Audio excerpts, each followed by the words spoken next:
Görüşüne gelmişəm, ağlayım susun səni. Dur öpüm baş daşından, bağrıma basım səni. Görüşüne gelmişəm, qəlbinə sis etəcəm. Gətir o silah tutan əllərindən öpəcəm. Öpəcəm tarix yazan igidliyindən sənin. Öpəcəm şanlı şəhidliyindən sənin. Necə gözəl baxırsan gözünə qurban sənin. Şuşuya doğru gedən izinə qurban sənin.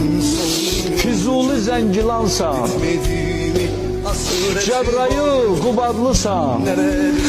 Dayanmışsan dağ kimi, qələbəsən, zəfərsən, küllü Qarabağ kimi, müzəffər ordu kimi. En son yolcu bitmedi mi hasreti borcu, neredesin ay yüzlü?